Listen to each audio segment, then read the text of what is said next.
we're not taking questions today, right? So I don't need to note them down. I don't need to note any down today. So right at the beginning, you can let them know. Yeah.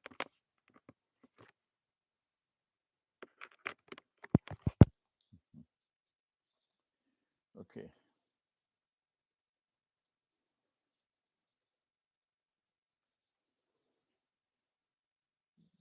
Right. You're live. Hmm? You're live. Oh, Bismillahir Rahmanir Rahim. Assalamu alaikum wa rahmatullahi wa barakatuh. And Ramadan Kareem. We begin with Allah's blessed name. We praise Him and we glorify Him as He ought to be praised and glorified. And we pray for peace and for blessings on all His noble messengers, and in particular on the last of them all, the Blessed Prophet Muhammad, sallallahu ta'ala alayhi wasallam. As we greet you on this, the sixth day of Blessed Ramadan, here in my native island of Trinidad in the Caribbean.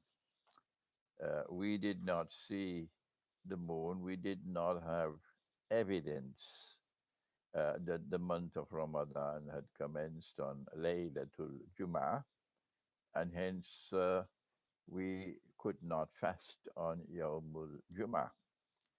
And so our first day of fasting was on Yawmul Sabt. And so today, Yawmul Khamis is our sixth day of fasting. And the questions are coming to me from left and from right and from top and from bottom, from all around. The questions just keep on coming to me concerning how do we begin the fast of Ramadan. So many questions, and it is really something disturbing, truly disturbing, that what was never a problem. I was a student in Pakistan for so many years. And the problem in Pakistan in the 1960s was the government would declare one day to be the beginning of the month, and the ulama would challenge the government and say, no, you're wrong. And the country was siding with the ulama against the government. And eventually, the government had to concede, and then they established a committee called the Ruyat Hilal Committee, the committee to announce that the Hilal moon has been seen.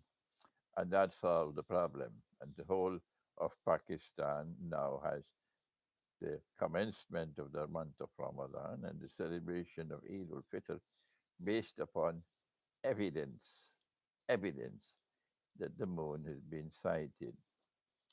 And when the moon is not sighted, then of course the month would have one more day. Now, the question that is coming is why can't we all fast on the same day? Would it not be a manifestation of unity in the ranks of our Muslims? Does it make sense to you, Sheikh, that we should all fast on the same day? And if we all fast on the same day, then we can celebrate Eid al-Fitr on the same day. Sheikh, what is your response? And now, here is my response. If primary guidance comes from the Quran, it doesn't come from a piece of paper. It doesn't come from a calendar. It doesn't come from a conference in Istanbul. Primary guidance comes from the Quran. And guidance comes from the Hadith as well, to the extent that the Hadith is in harmony with the Quran and not in conflict with the Quran. So, what does the Quran say? Does the Quran tell us that we must all fast on the same day? Does it do that? There is only one verse of the Quran which commands the fast of Ramadan, and it is verse 185 of Surah Al Baqarah. And this is what it says: بعد أعوذ بالله من الشيطان الرجيم. Listen carefully. Listen carefully. شهر رمضان الذي أنزل فيه القرآن هدى للناس وبينات من الهدى والفرقان فمن شهد منكم الشهر فليصم إلى آخر الآية. It says, whosoever from amongst you gets the evidence that the month of Ramadan has commenced, it is now obligatory on him to fast. So the command is not directed to all of the ummah. It is directed to only that part of the ummah which has the evidence that the month has commenced. And the other part which does not as yet have the evidence that the month has commenced cannot begin the fast. They will have to wait one more day. Listen to it again. فَمَنْ شَهِدَ مِنْكُمُ الشَّهْرَ فَلْيَصُمْ.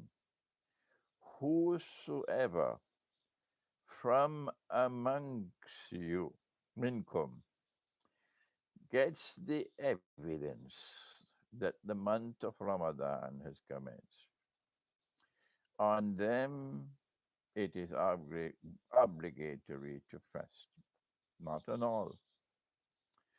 And those who do not have the evidence as yet that the month has commenced, for them there is no fasting. It is not obligatory on them.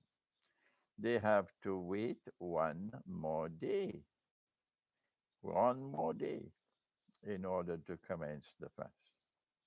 So here is the verse of the Quran which makes it plain and clear that Allah is not directing uh, his, his attention to the whole of the Ummah, all of us, that as soon as the month, the evidence is there that the month has commenced, because somebody saw the moon in Timbuktu, that all the Ummah, everybody must now commence the fast. No, it is Faman Shahida Minkum, recognizing that all of us would not have the evidence at the same time. That is the beauty of the language of the Quran. Faman Shahida Minkum Shahr.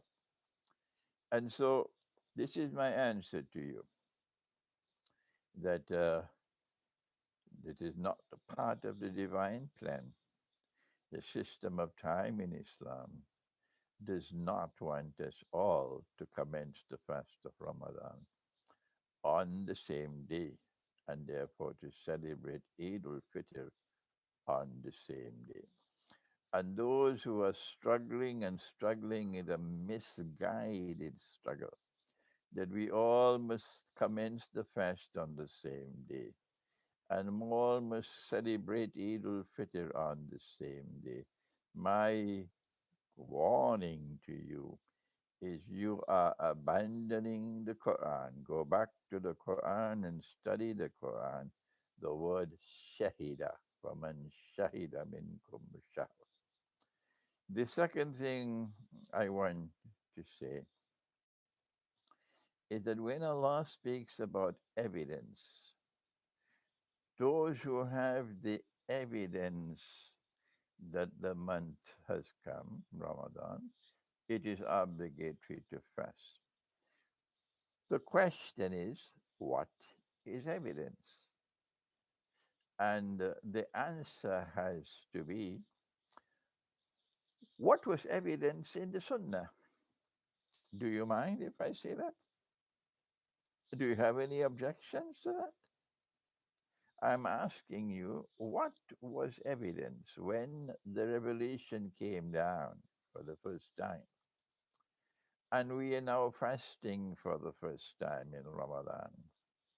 What was the evidence for the Prophet alayhi salatu wasalam? What was evidence for the early Muslim, the Aslaf? Was it an aeroplane flying in the sky? Or was it a high powered telescope or microscope? What was it? What was evidence? Was it a chart based on scientific calculations? What was the Sunnah? Are you listening to me? Can you hear me? Hmm? I have to raise my voice now when I ask, what was the Sunnah? Because it becomes very embarrassing and uncomfortable for some who have abandoned the Sunnah to hear that question. The Sunnah was that Allah, who required of us evidence, Allah gave us the tools, the apparatus with which to collect the evidence, to seek the evidence. And the tools or the apparatus were the human eyes. Yes, one of the greatest of Allah's inventions is, sorry, creation, is human sight. Yes, human sight. And so the Prophet sallallahu ta'ala alayhi wasallam would himself look up in the sky. That was the sunnah. And all his companions would look up in the sky. That was the sunnah. And they would, of course, look at the sky at the time when the sun was setting. They looked at the sunset, and the sun used to set at that time in the west, and it is still setting in the west up to this day. لا تد- لا تبديل لخلق الله. It rose in the east and it set in the west. And it will always rise in the east and it will always set in the west. La tabdila li khalqillah. There is no change in Allah's creation. And so the sunnah is to look for the new moon. The sunnah is to look for the evidence that the month has commenced with our eyes that Allah gave to us. That is the sunnah. And if you have abandoned the sunnah today, either innocently like sheep and goats, or deliberately as part of a plan to dismantle the religion of Islam, if you have abandoned the sunnah and you no longer use your eyes to look for the evidence, and you do not want us to use our eyes to look for the evidence that Ramadan has come in, we say to you, we don't want to abandon the sunnah. We want to remain faithful to the religion as it has come to us from the Quran and from the Prophet. Allah's blessings be upon him. So here is my answer to you. If you have been following some chart or some calendar, or the Imam in the masjid has the one, he's the one who has to do everything for you, and he simply informs you, and then you begin the fast. The answer to you, the warning for you, is you better be careful and look in the sky and ensure if you do not see the moon, if you do not have the evidence, that someone else has the evidence and it is evidence which is acceptable according to the law of evidence. You have to be careful because if you violate the command of the Quran and you commence fasting without proper evidence, legally accepted evidence, then the consequences can be tremendous loss for you. Tremendous loss for you. You would be surprised on Judgment Day to learn of all the loss you suffered because you did not commence the fast of Ramadan in accordance with the law. Having said that, we can now proceed to the other questions that we have. And we have a large number of questions in the world war. There is a world war which is coming, yes, and it is called the Malhama. And in that Malhama, 99 out of every 100 who fight for the mountain of gold would be killed. I don't have the time, sorry, to explain the hadith about the mountain of gold. Okay, please do your homework. I have given an interpretation of the hadith, which is in Sahih Bukhari. And when I interpret the Quran and when I interpret the hadith, I can be right and I can be wrong. And so we always say Allah knows best. If the interpretation is correct, it becomes truth, and truth will survive. And if the interpretation is wrong, then it will go down the river and tomorrow it'll be forgotten. And so the Malhama is the great war. The Christians and the Jews call it Armageddon. And we know from Surah Rahman, we know that in that war, Allah is going to destroy those who are a people who deny and reject the truth. And he reminds them with a question that is repeated 31 times in a single surah. In the first and only time in the whole Quran this has occurred. That one ayah is repeated. Ayah means verse. One ayah is repeated 31 times in a single surah.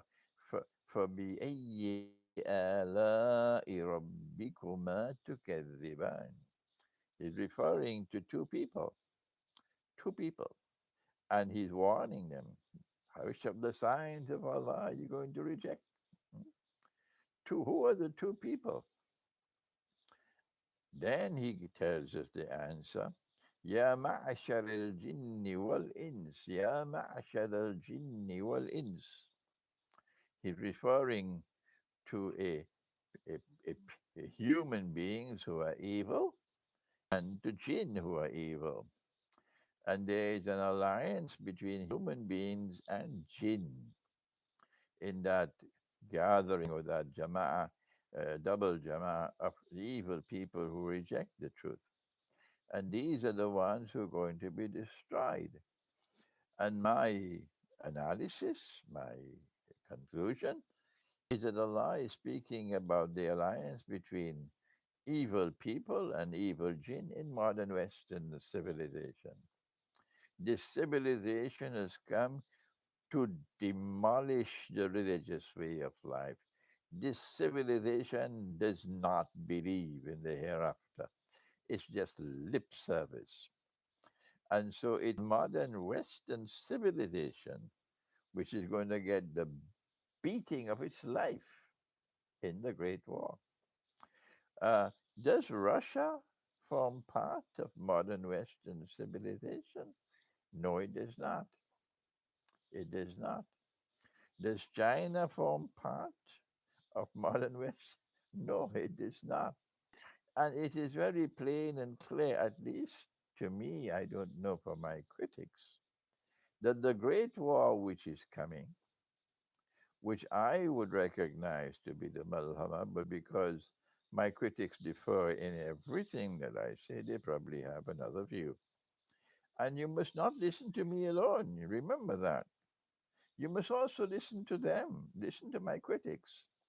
and listen to others, and never accept my opinion, never accept my view unless you're convinced that I'm correct. If you are going to mechanically accept everything that I say as the truth, you're dangerous to me. Yes.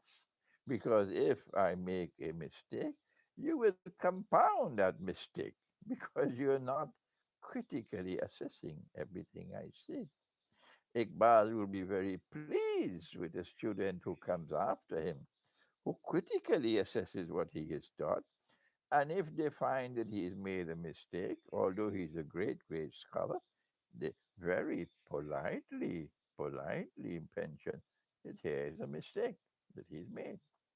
When you point out, when you point out the mistake of a great scholar, you do it in a very polite way.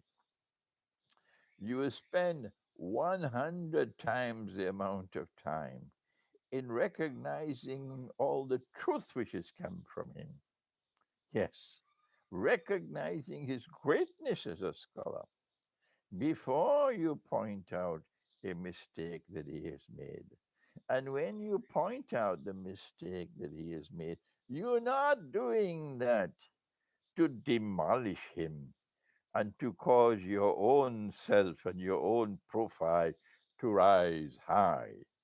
That's not the way of men and women of integrity. No, when you point out his mistake, you still say, despite the mistake that he made, he's still a great scholar. And it is not our intention in pointing out a mistake that he made to get people to turn away from him and turn to us and to demolish him as a scholar. That's the work of Shaitan. And so, yes, people can make mistakes. I gave an interpretation of the Malhama. I gave an interpretation of the mountain of gold. I gave an interpretation of the ayah of the ayat of Surah Rahman. If you look through my videos, you'll find a lecture. I believe it was delivered in in a city close to Manchester, perhaps in Britain, um, and it is entitled Surah Rahman and Akhir Zaman, in which Allah says that He's going to deal with them. Sanafrugu lakum ayyuha thaqalan. Those both of you who are laden with sin. I'm saying the alliance of human beings and jinn were all evil in modern Western civilization. And therefore it is in this malhama that Allah will destroy modern Western civilization. And what remains after the malhama of the modern West will play no significant role again in history. But Russia does not belong to modern Western civilization. Rather, Russia is the target of the West. They have consistently been hostile to the Orthodox Christian world ever since they launched the Crusades. So it's more than 1,000 years now, almost 1,000 years now, that they've been waging war on that part of the Christian world, which is not modern Western Christianity. So my conclusion is that the alliance of Russia and China, the alliance of Russia and China in the modern world is the most significant, the most important event to have occurred in history since the birth of modern Western civilization. May I repeat that? I have said, this is my view, that the present alliance between Russia and China. It's a military alliance, it's a political alliance, it's an economic alliance, it's a monetary alliance. That this present alliance, from a nuclear power, Russia is a nuclear power, and China is a nuclear power. This alliance is the most important event to have emerged in modern history since the birth of modern Western civilization. And it is this alliance which is checking the rampaging West. The, the Western world rampage through the world, stamping their bloody feet all over the world. But now, no more. If they could still do it, they would have already invaded Venezuela. The evidence is as plain as daylight. They dare not intervene in Venezuela militarily because Russia will deal with them. Mhm. So the war which is coming is one in which Russia and China, of course, they will be badly damaged, but they will survive. And the war will also allow Pax Judaica to replace Pax Americana because the modern West will be finished as a power in the world, superpower. How is it possible for Russia to survive from the Great War and yet for Israel to replace the United States as the next ruling state in the world? There is one subject that I have consistently refused to explain, and that is the relationship that exists between Russia and Israel. And I am not going to speak on that subject. Those of you who are interested can do your own thinking. Yes, I will not speak to you on this subject even in private because I have my own insights and I don't think it is proper for me to share my insights on everything that I understand. And so now, on the subject of Dajjal, next question. How is the red heifer, related to the Khuruj of Dajjal? The Jews are waiting for the sacrifice of the red heifer in 10 to 11 months. And they believe that the red heifer is a sign of the coming of the Messiah. Hmm? This is not Islamic eschatology. No. The red heifer belongs to Jewish eschatology. And I have um, a policy.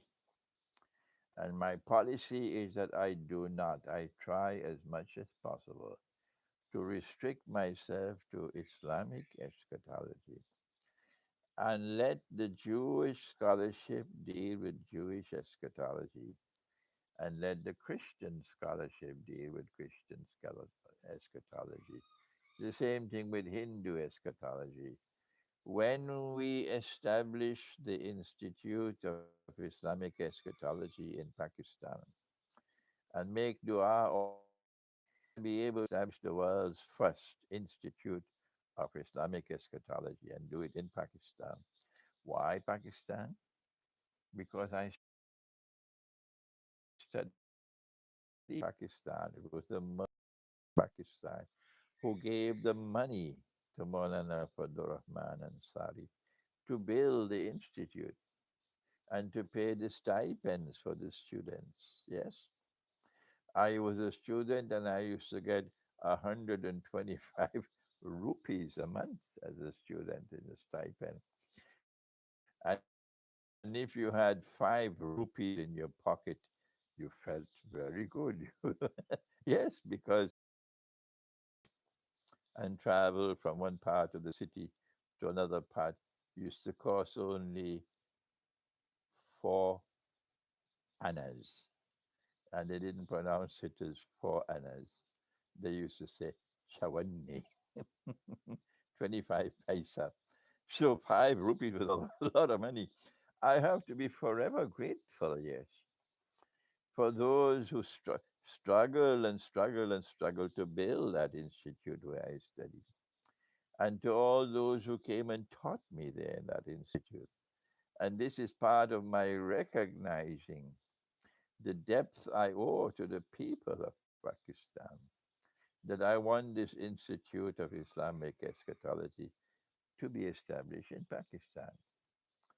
But whenever it is established in Pakistan, it would be a dream if we could have in that institute a branch devoted to Christian eschatology.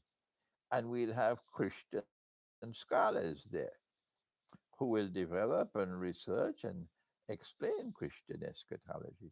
And the same thing for Jewish eschatology. It would be a dream if we could have the Hindu scholars there at that institute.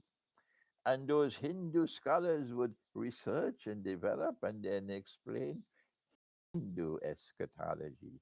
And the same thing for Buddhist eschatology. Imagine how exciting it would be for people who think and people who long for knowledge to be in such a place where Hindu eschatology and Buddhist eschatology and Jewish eschatology and Christian eschatology and Islamic eschatology were living side by side in mutual respect. Hmm?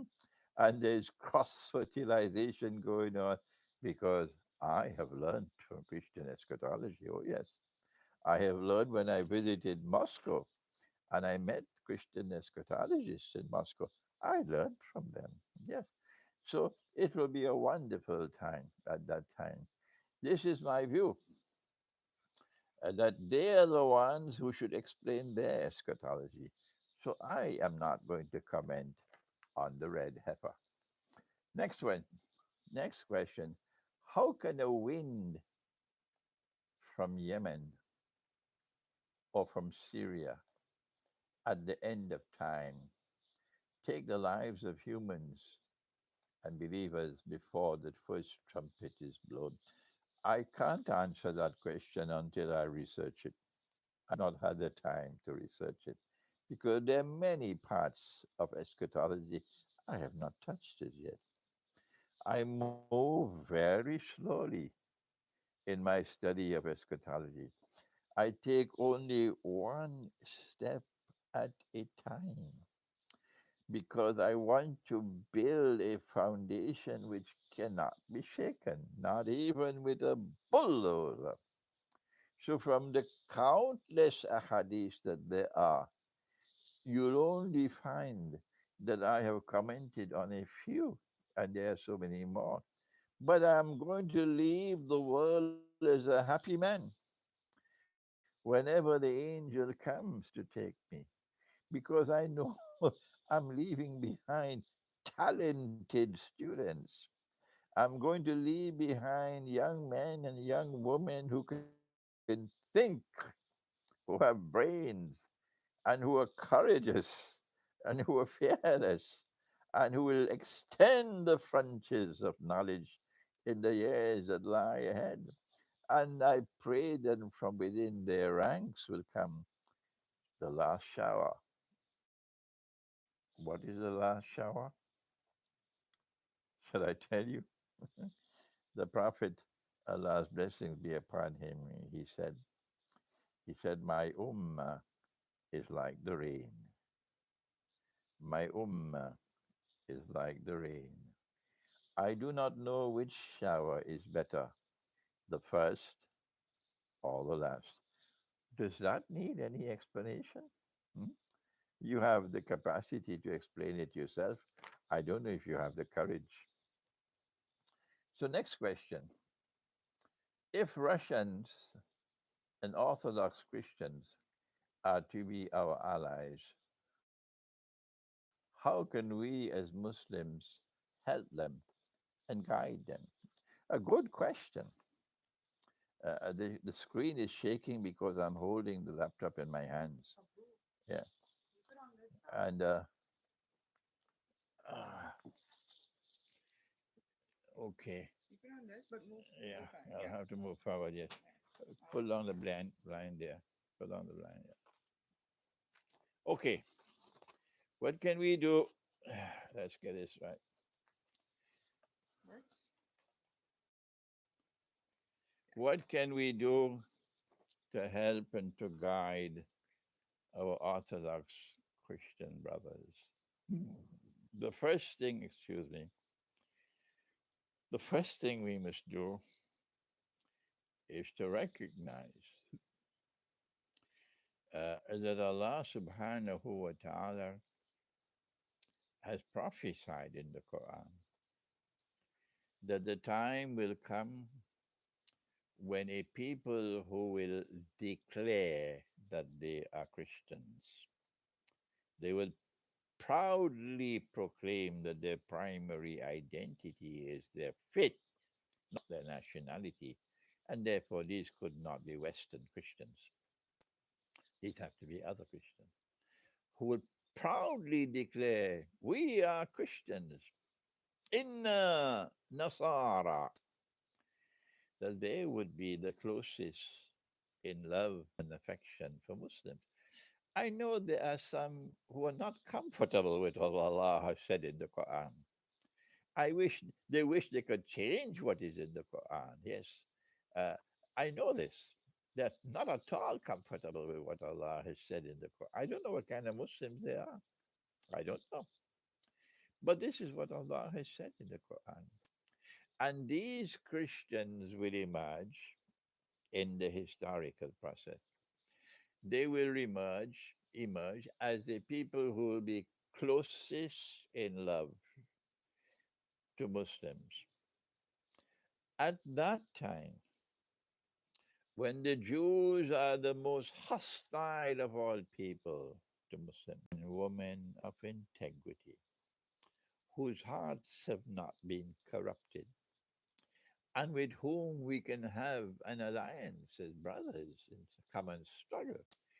Most Jews are not like that. It is sad that this day has come, but it is facts. It is the fact that I'm speaking. And they are the most hostile of all people to us. This is now happening today.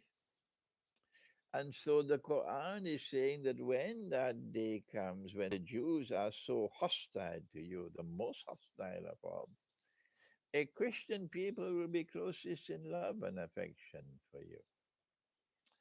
And my opinion, and of course, my critics differ with me. They differ with me in everything I say, everything. The, the opinion that I have is that Allah is referring to that part of the Orthodox Christian world, which is still Christian at heart, which has now not become a shoeshine boy of the West. I- I'm talking particularly of the small groups in Russia and the small groups in the Balkans who just long for um, the euro. We worship the euro. We want to be part of the euro world so we can live comfortably. We don't care for faith. I'm not talking about those Orthodox Christians. I'm not talking about Orthodox Christians who are primarily nationalists. Our dream is Serbian nationalism, and we are going to pursue Serbian nationalism by the hook or by the crook. And if the Muslims have to be slaughtered, we'll slaughter them. This is the Serbian nationalist. He is not an Orthodox Christian. He's a Serbian nationalist. So Allah is speaking about those who are Christians by faith, in whose heart there is faith. and who proclaim we are Christians. In Nasara, their primary loyalty is to their faith. And Allah is saying that these are going to become closest in love and affection for you. What can we as Muslims, if we accept the view that I have offered, that these are the Christians of whom Allah has spoken in the Quran, if you agree with me, of course, if you agree with me, then and only then you'd want to support the Institute of Islamic Eschatology in Pakistan. Or why would you want to support my institute that I want to establish in Pakistan if you differ with me, if you consider me to be misguided? Hmm? It's only if you consider me to be rightly guided, only then would you want to support such an institute. So if you accept my view that the Orthodox Christian world that still remains faithful to the religion, these are the ones that Allah who is speaking about. What can we do to support them, to assist them, to guide them? And the answer is the pivotally important issue between us and them is not the Trinity. It's not the Trinity. No. It's not whether Jesus is the Son of God or not. That is not the critically important issue between us. The critically important issue between us, which require us to act with wisdom, is Constantinople and the Hagia Sophia. That's right. And if you are listening to me wherever you are in Ghana, you're in Nigeria, you're in Senegal, you're in Kenya, you are in Tanzania. I have lovely, lovely, lovely students in Tanzania. Oh my gosh, I'm proud of them. My students in Tanzania. Yes, if you are listening to me, then take this message.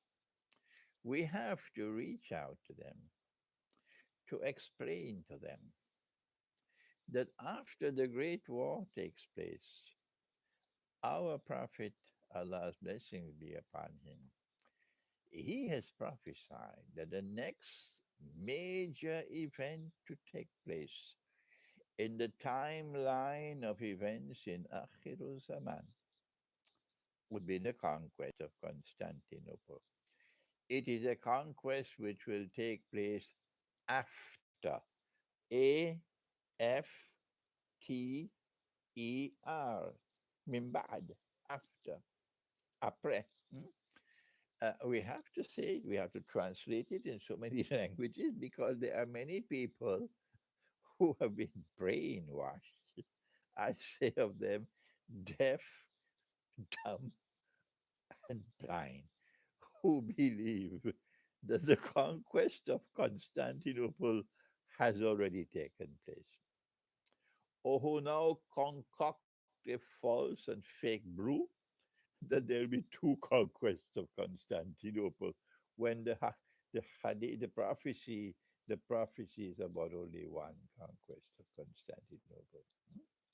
They believe that that conquest of Constantinople took place 600 years ago. Deaf, dumb, and blind.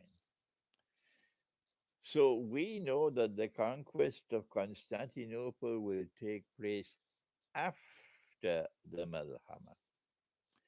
And we know that it'll take place quickly after the Malhama. One hadith says 7 months, and another hadith says 7 years, but that's a short period of time.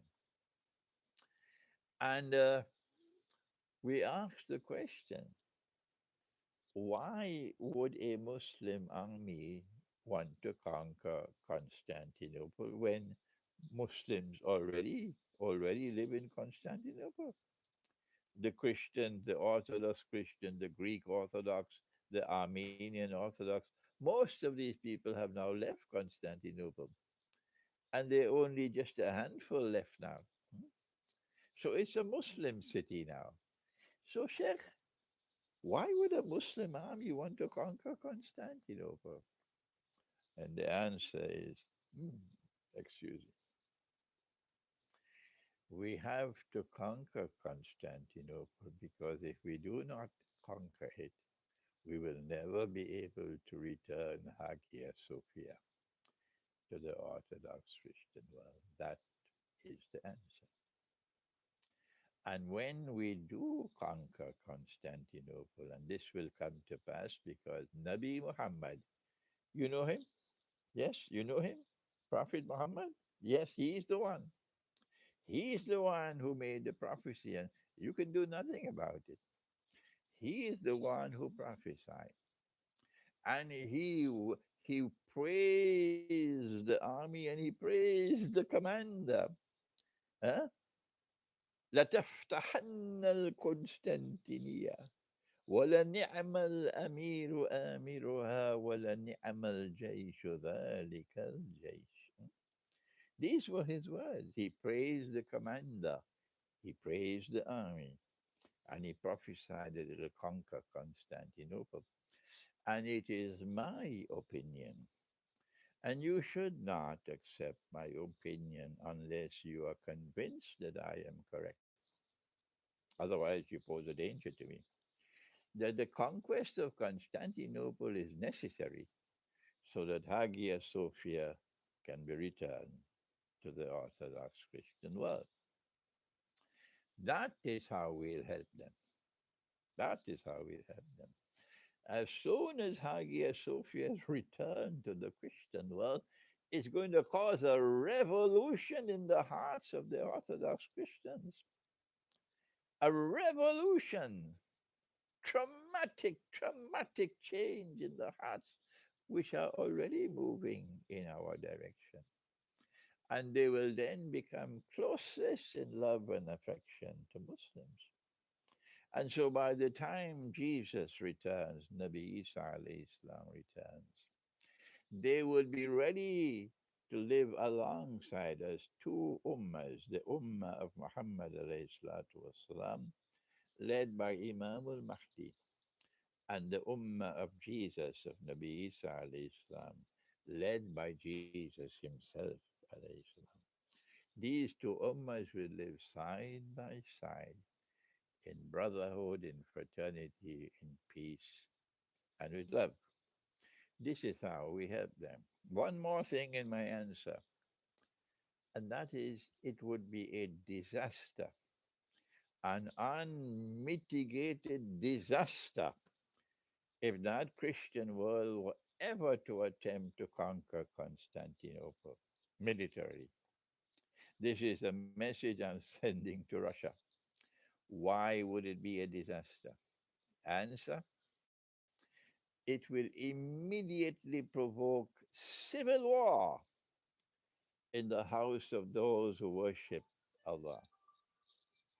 It will cause civil war in in the house of those who worship Allah. They ilahukum wa ilahuna ilahukum wa ilahun wahid. Your God and our God is the same God. That's what we have to say to them. So Christians and Muslims will then be in a state of civil war, and that must be avoided. And therefore, Christians, we are sending a message to you. Do not make the effort to conquer Constantinople. Part of the reason for the First World War was because Russia was duped. Russia was duped by Britain and France.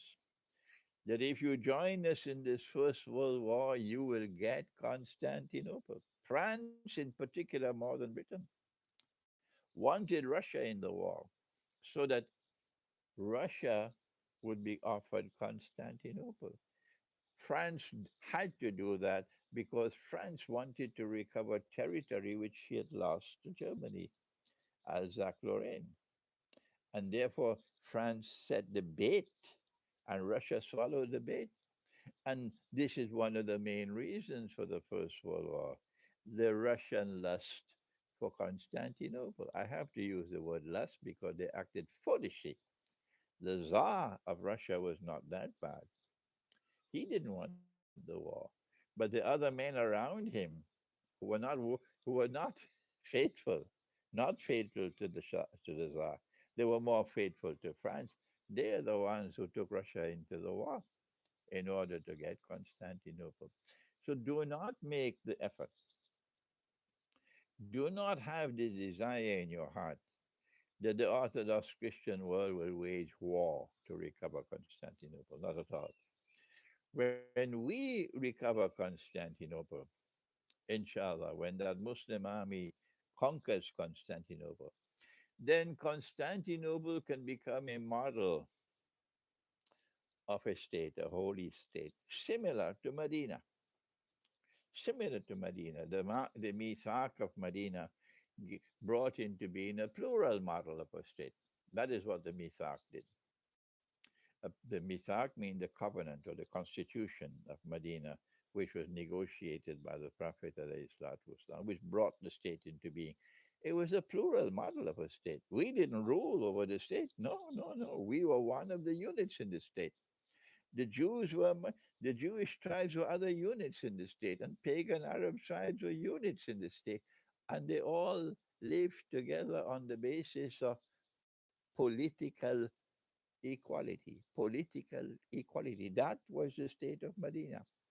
And so Constantinople, when it is conquered, will then become a plural model of a state in which Christians and Muslims will live together on the basis of political equality. So there's no need for a Christian army to seek to conquer Constantinople. Do we have time for another question? Uh, do you recommend other scholars of Islam doing contemporary work? My field is Islamic eschatology. Yes. And I always decline to comment on other scholars. I always do that. No. I listen to them. I admire some of them. I'm worried by others, but I decline. I never comment on them. No. And I have to say, I have an assistant. MashaAllah, he's a young man. He's Hasbullah, he's from Singapore. And I'm confident that in the years that lie ahead, may Allah grant, he'll grow into a great scholar, inshallah.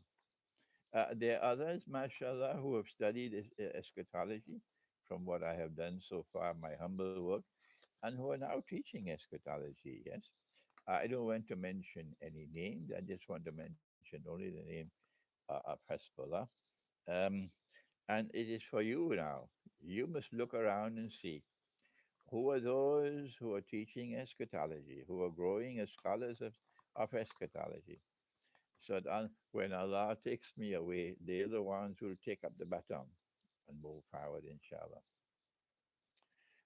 The next question is on plural marriages. Plural marriages is in the Quran, but today the world prohibits it. What is your answer? Well, the prohibition of riba is prohibited in the Quran. And today the whole world permits riba. What do you do? Answer. Regardless of which way the world moves, you must remain faithful to the Quran. And so, yes, Allah permits plural marriages. I have two wives myself. Uh, Iqbal had two wives, yes. Allah has permitted plural marriages. If the Quran has permitted plural marriages, then we must remain faithful to the Quran, regardless of the price we have to pay. This is enough for today. We've had a long session, and I pray that you will all take some food from what you cook to break the fast and give it to the poor before you break the fast. And secondly, it seems to me that the lockdown around the world is now slowly going to be lifted. But when the lockdown is lifted, you will see that those who have been brutally damaged by the lockdown are the poorest of the poor. Those who live like the birds, every day they have to look for the food for the day. So they are working day by day and they're earning their income day by day and they're eating and their family eating day by day. And these are the ones who have suffered the most from the lockdown. So when the lockdown is lifted, if you have the means to do so, go search and find those who are lying in the dust and lift them up. Thank you. Wassalamu alaikum wa rahmatullahi wa barakatuh.